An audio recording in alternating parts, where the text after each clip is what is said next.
Welcome to Phoenix Rising with Dr. Z. This podcast is all about conversations about healing and rising from the ashes of your grief and trauma.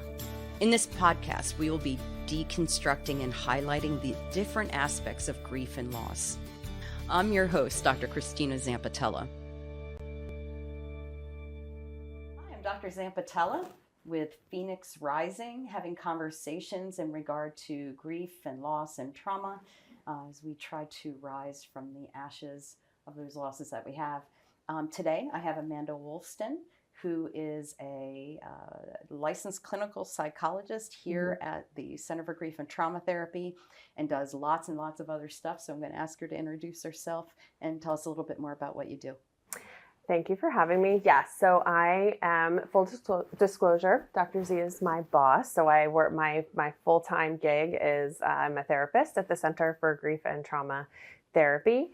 And so I have a bachelor's degree and a master's degree, and I'm working on a doctoral degree in social work. So I love social work, clearly. And I'm a licensed clinical social worker. So that's my educational background. And it's important to me to use my social work lens in my work. So I'm really proud of that. And I also teach social work students at Westchester University from time to time. And I supervise their bachelor's and master's students at their field placements. And I have 3 of their students right now, but when we have one of them, and I love her. So there's opportunities to build competency in grief when you're a student. So I'm proud to be a part of that. I live outside of the greater Philadelphia area with my husband and our 2 kids and our 5 cats and our dog. And when I'm not doing all that, I'm happy to be on my town council and, just keeping, a diverse array of interests, but they all sometimes end up intersecting anyway. So don't they all, right? Yeah. Our whole lives are so integrated, but my goodness, you are, I know that we've talked about this a couple times. I don't even know how you have time for all of that, but that's amazing. But I hear the passion behind all of it. So that's what's really important. I teach psychology and sociology too, which I really like. Yeah. Oh my goodness. It's fun. So our topic today is going to be non-finite loss. Yes. And we have talked about ambiguous loss as well. And that's in another episode if you guys haven't had a chance to see that. Yeah.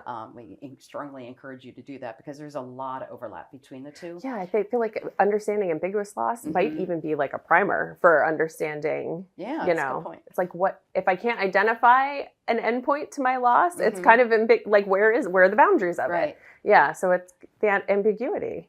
So let's define finite loss and non-finite loss in the context of our conversation today. So from my perspective, there is a sense when there's a finite loss, there's a definitive end. Yes. This person has died, for example. Yeah. I have lost this home. I have lost this job. These are finite. It's not that the grief is finite, because grief is never finite, right? It just shifts and changes over time.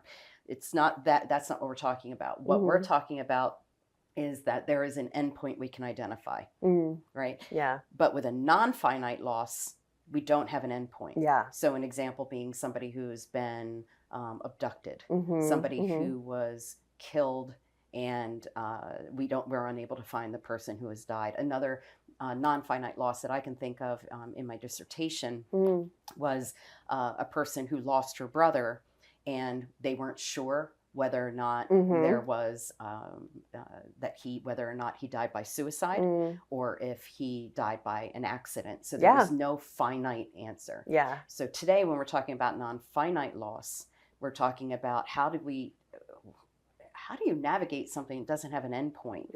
I mean, other kinds of losses too. I mean, even with COVID, there's non-finite losses around with COVID because we've got people who have what they're starting to call long COVID. So there's no, you know what I mean? Yeah. Like I know after I got COVID, I had 3 months of just not being able to find words. I had this like word finding issue. And I've got other friends who've got other issues around it. So it's non-finite. You're not able to say, okay, I got sick. felt terrible. Here's the end of it. And now back to life. Yeah. Yeah.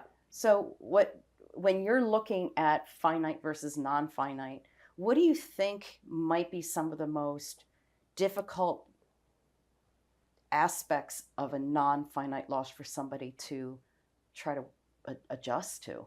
Yeah, I think so. I mentioned this in the other episode. And so my main focus in my work, I do a lot with just emotional suffering in general for anybody, but the main background to my work is adoption, foster care, other forms of like family separation and displacement. And so most of those are like a child hasn't died, a parent hasn't died, but there's this ongoing like separation and unknown of how they're doing, if they're okay. And so that's kind of like my positionality when I'm like looking at this, I'm thinking of them. So some of them, a main issue for me and kind of like sojourning with people is that it is a journey.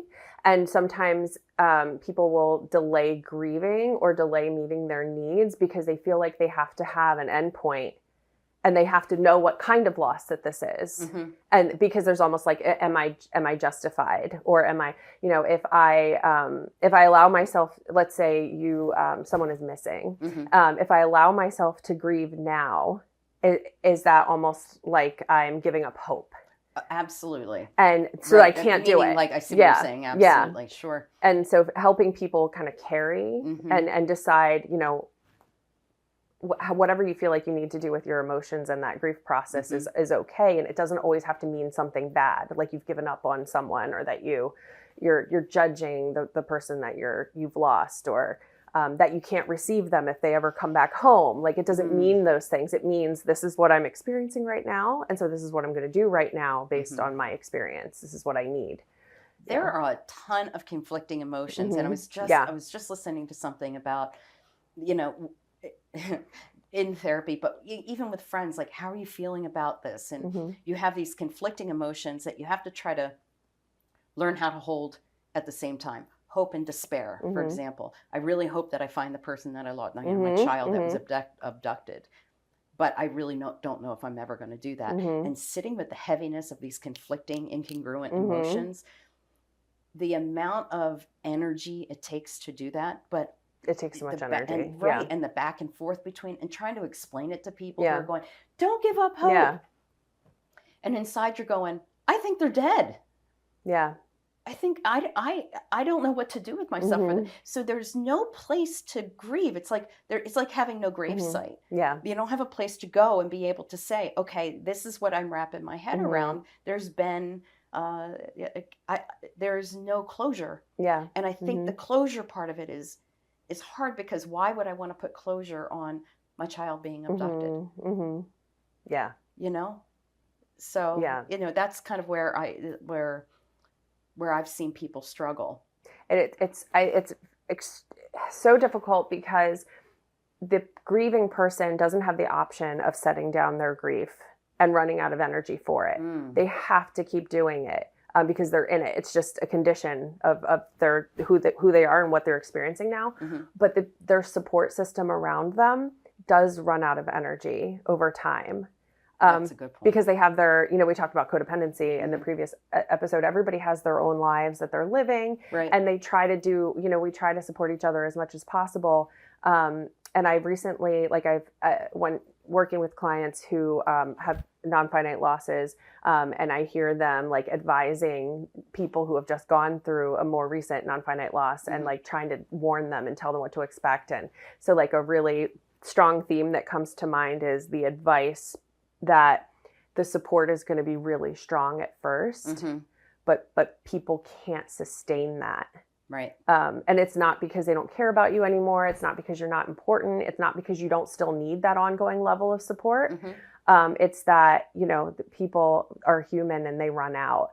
And so when you hit that point where you don't have 2 meals at your door every day, or you hit that point and people aren't asking you about it as much, or, that's when it gets real heavy because you have to start carrying it more yourself. And that may be forever. And that might be when the shock and the disbelief and all of that's, starting to wear off, and right at that place where you really do need people to step up and go, hey, how are you doing? I'm still thinking about you. I can see that this is still difficult, but you're right. The stamina for people to remain, because I have life, and also the stamina for myself. Like, and we're going to talk later in another episode about prolonged grief disorder and complicated, grief that does not find its own integration. I don't like using the word resolve. Grief does not resolve. Grief integrates, and I'm going to get on a soapbox, and I'm not going to do it. I'm not going to do it right now. But that feeling of how do I move forward in my life when I have this thing that is so important to me that there's no wrap up. We like to have, and I think we were talking about stories before, we like to have a story. Yeah. Like in any book. Story starts here, my narrative goes on, there's chapter after chapter, and now I have an ending. But we don't have an ending. Yes. So these non-finite losses are really creating a lot of ambiguity. And again, the ambiguous loss. So there's overlap between the two. And I think that and tell me if I got this right, but it feels to me that this, the push-pull gets in the way of being able to really feel like you're able to engage in life. And so working with somebody or working with yourself of how do I go forward in life? Because you don't go on, you go forward. Going on is like, oh, I'm going to close that chapter. How do I go forward in my life while also remaining in connection to this loss until I find an end? And if I don't find an end to this loss, how am I going to carry this thing that doesn't feel like there's an end to it? Yeah. I mean, that's intense. It is. And that's when we bring into like the conversation with clients about like managing chronic sorrow. Say more about that. So chronic sorrow, and it's so sad. Like I have a number of teenagers that were adopted from foster care that are dealing with chronic sorrow and they don't know how their siblings are doing. They don't know if their birth mother is still alive. They don't know. And it's this constant, and then there are all these reminders that pop up. Like, and if you, in the media, if you hear a story that resonates with yours, or you see somebody walking down the street that looks about the age that maybe one of your brothers would be, it's this resurgence of like pain, and it's almost not quite. It's almost as though like that initial loss of being like separated, and then it's almost as if the initial painful loss is happening again. It gets reignited. It gets Okay. I remember like I was raised in a closed adoption, so I'm adopted. I don't remember if I said that before or not, but I serve the community. Yeah, I serve the community that I'm a part of, and that's important. And so like a really example that I can use like of when a moment where, in EMDR we tell people if you could make a snapshot of this, what would be in the snapshot that could sum up a whole chain, a whole theme of experiences. And for me, like what I perceived that to have possibly been for my birth mother was, when she would watch the news and hear that somewhere in the world, because she didn't know where I was in the United States, she didn't know what state I went to or anything, hear that a child that would have been about my age was killed in a car accident. And then she would grieve because just in case it was me. Because she wouldn't want her daughter to die somewhere out there and be the mother who didn't grieve her. Wow. And so it's this, and she would grieve on my birthday, and it's this, but also the shame of like, well, she's probably fine, but you just don't know. Right. And so going through this, and then once you hit reunion, like people expect, oh, it's fine now. That's the end to it.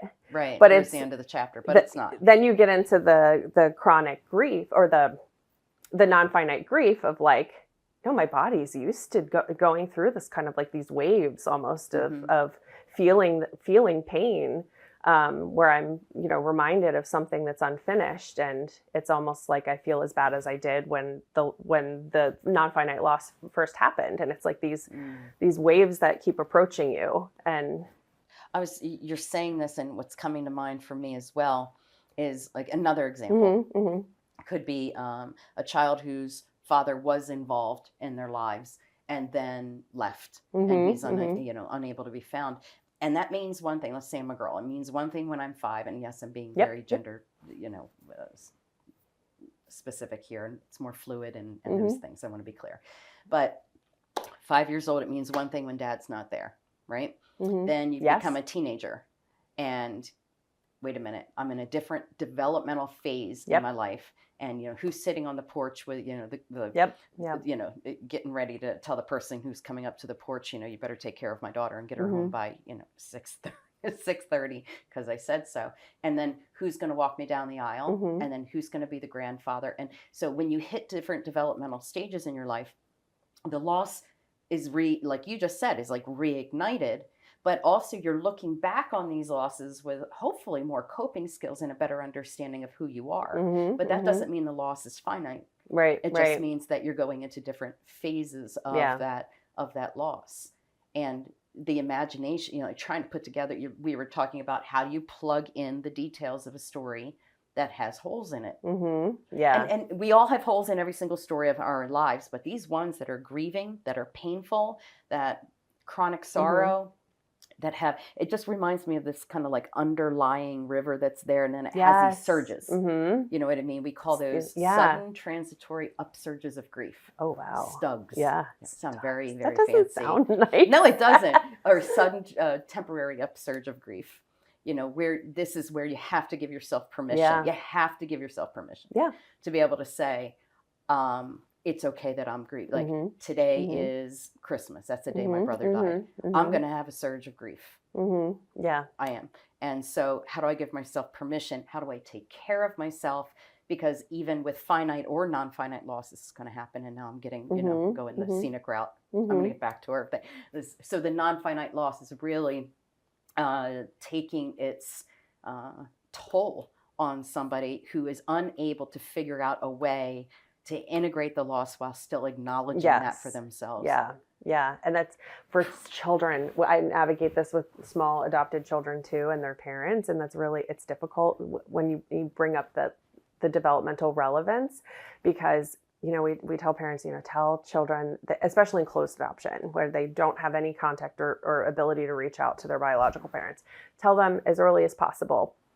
And keep telling them and keep explaining what being adopted is and what that means. And so you'll have a child that, the first time that they really consciously ask a question about adoption is like, maybe they're 4. Like they know, but now they're like, oh, let me engage back a little bit more with this.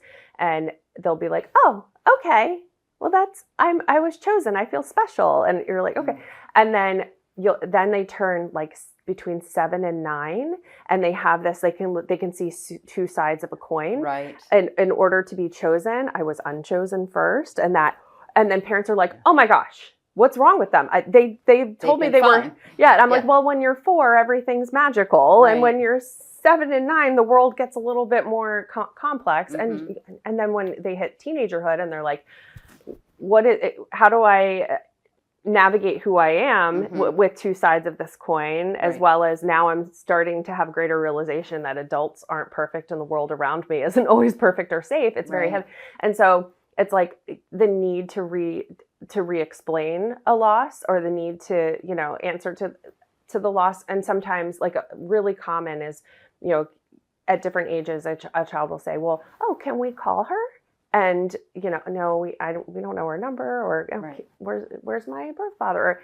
And then they might ask again at like another age, because they're still trying to understand what that means. Like a 4-year-old might not understand that adoption's permanent, and a 7 to 9-year-old is starting to. So you have to kind of like re-explain it to them again. And then you get a grief reaction again, because they have new skills to understand more of the loss or difference or than they could before. Right. And it can be very difficult for parents to witness children grieving over and over and over again when you can't do anything about it. And I'll have parents come to me like, I think I found her on Facebook, help me. Like they're trying to solve it. They're desperate to solve it because they didn't realize that it might be so painful for their children. Sure. Right. Yeah. So, and then not even parents rarely being taught that how do I help a child who's grieving based on their developmental stage, because it's so based on cognitive development. And I know what can they understand? And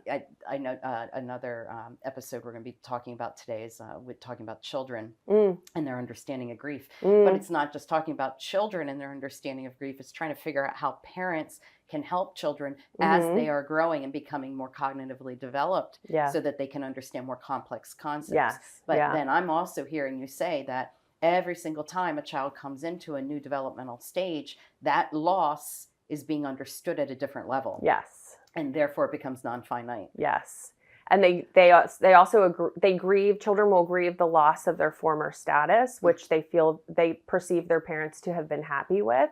So when you're 9 and you realize that I was chosen, everything's great, I'm magical, I was like beamed here, like Harry Potter or whatever. When you lose that, but you know that your parents were like that's your resting place for your family's story. Children can become very sensitive to disappointing their parents or conscious of making their parents sad. Oh, and that's where kids will start carrying things by themselves and not because they don't want to disappoint or hurt anybody's feelings. So it's kind of like how do you keep adoptive parent and parenting whenever there's somebody missing from your family for whatever reason is kind of like a constant balancing act of like, how do I keep the loss on the table so that my children, I'm modeling that they can talk about it, and I'm checking in that even if you don't want to talk about it, maybe you should, but I'm not constantly insisting that we focus on this loss all the time, because children don't have the energy to grieve all the time. So figuring out how to do that while respecting your child's emotional boundaries, when children can't always communicate emotional boundaries, it's a very complicated place for parents to be in too. Well, and if you've never, as the parent, been taught how to navigate your own, how do you pass it on to your children? So I'm also thinking to myself, let's say that I'm a parent and my child has been abducted. I don't know, I keep going to this, but it's just such a reminder. It's a big reminder because I'll tell you about an interview that I did in the Houston Chronicle about non-finite loss. But so you have this parent who's also going through their own non-finite loss, and they've got their children. And there's a term for those children who aren't being addressed. They're called the forgotten child. And they don't want to forget that child, but the amount of that you only have so much bandwidth. And if you're just trying to survive, it's like, what do I do as a person who's experiencing a non-finite loss? What can I do for myself to carry that and still function in the world? Yeah.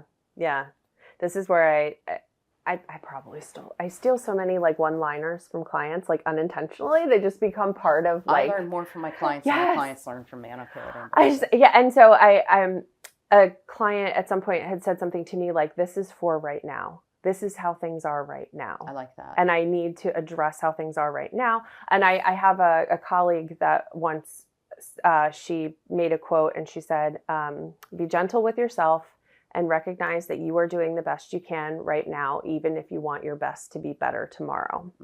So, you're not. I like that. You wanted to be able. Say that one more time? I really like that. Yeah, it's so good, isn't it? Her name is Joy Messenger. I don't know if I've ever heard. This is what happens when you meet colleagues online. You're not sure how they say their last names. Her name is Joy.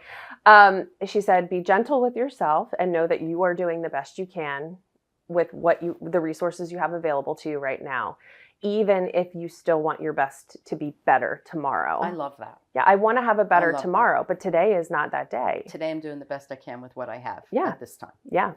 And, if you may have wanted this day to be a day where you got things done, the dual processes of grief, like you may have wanted this day to be a day where you got things done. You finished the laundry, you went out for coffee with friends who had missed seeing you and you feel like you're letting them down, but your grief hit you really hard today. And the grieving process needed more from you. Your body, your mind, your soul needed more attention.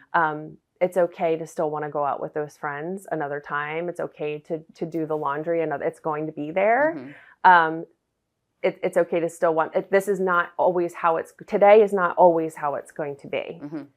It is hard to remember that when you're deep. So when you said the dual process, I'm thinking about what is something called the dual process model of coping. So we have, and just kind of explain it to our watchers, our audience. Yeah.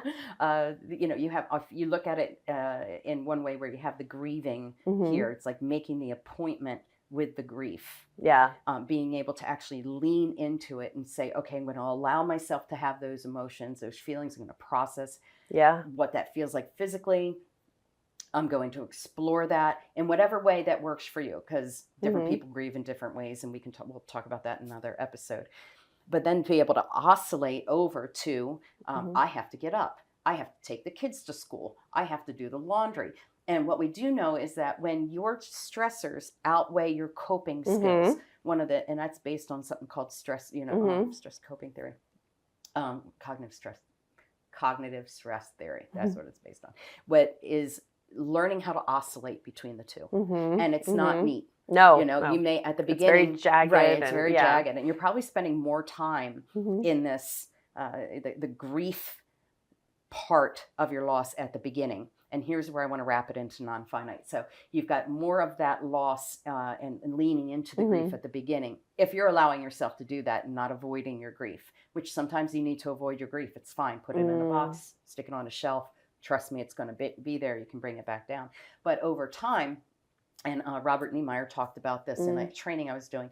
And if you look at it as a pendulum, at the beginning, you spend more time over here, but hopefully over time, it becomes a little bit easier and you come here and restore. But I don't know if it works that way with non-finite loss. I think it might be harder to deal with oscillating. Yeah.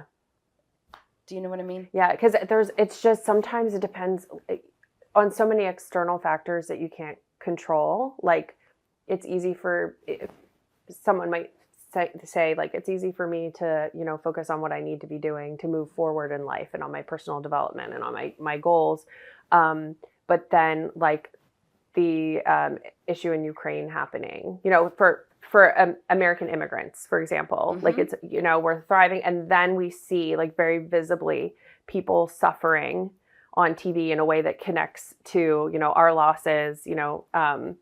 If you're grieving the loss of your homeland, and if you'll ever see your family again, or maybe family members were separated when they were seeking asylum in the United States. I've had a couple clients who are in that's their reality, and it's been their reality for decades, and they don't know, like, where an uncle is, or they don't, and then they see news stories like people fleeing from terrorism, or they see the Ukraine news story, and it's everywhere. And so then, like, all of a sudden they're spending so much more time coping, right? Because of the context doesn't support their calmness or their ability to set more boundaries with the grief. It's very present. They're empathizing. They're thinking about their uncle or all over again, and just hearing other people who are going through what the initial, start of their losses are going through. It's like, reminds of the empathy. It reminds them of things they used to say, and now there's all of the channels, the memory channels in their minds are like lit up again, and everything's that they haven't thought of for years, or that they've kind of been able to integrate, and comes forward again. And you just need to cope more when something like that's going on, or you get news like, oh, I think we found a man that looks like your uncle, or we found it, and it's like, all of those down. So question for you as we're kind of starting to think about wrapping up our episode today. What kind of strengths do you think are needed or can be developed or bolstered to help somebody navigate living with a non-finite loss? The number one strength and skill that I make sure to teach all of my interns, all of my students, anybody who will listen, is witnessing. The skill of witnessing. Oftentimes, especially for helpers, if we can't fix a problem or help someone, if we don't have a concrete way of helping someone feel better, we can feel incompetent. Something called imposter syndrome starts popping up. We can feel very ineffective, and then we can start to try and fix that in all sorts of ways that aren't healthy. Right. But really, a lot of times, people who are experiencing a non-finite loss, they are aware that their problem, you're not telling them anything new. They are aware that their problem cannot be solved right now, and that's not why they sought your help. So they need to learn how to witness themselves. So what they need is to be seen. And can you do that? Or do you have the skill not to fix, do you have the skill to sit and companion? What about with themselves? Let's say, can you companion and witness yourself? Helping people, and Do you know what I mean? Yeah. Yeah. There's something that I've started kind of saying to myself and sharing with others is that it was the loss of my mother that helped me realize that no one is ever going to, ultimately, the only person that's ever ultimately that I can count on to be there for myself is me. Because the people in my life who I think of as being there for me, there's no guarantee that they'll be there tomorrow. So I better work on the relationship with myself. Right. I better be able to be there for myself and see that as important and see myself as worthy, because someday I could be all that I have. And I've worked with clients who are 90 and over 100 years old. And it's, that is a reality. So them learning how to not be so self-reliant that you reject the support of other people, but knowing how to soothe yourself, how to cope. What are some coping skills? I wonder if also self-compassion, having self-compassion, self-empathy, being able to learn how to tolerate conflicting, incongruent emotions at the same time. And then I was also thinking about, and tell me what you think about this, but I was also thinking about how to advocate and how to reach out for support. So maybe there are support groups out there. Maybe there are therapy groups, two different things, but maybe it is important for you to be able to find people who can relate. Because you'll never hear me say, you could have lost your brother on Christmas Day in 1999 by a drug overdose, and he was 22, just like mine. And you'll never, ever hear me say, I know exactly how you feel. I lost my brother that way too. But I can go into a group and I can say, I can relate. I understand those. I can hear those feelings.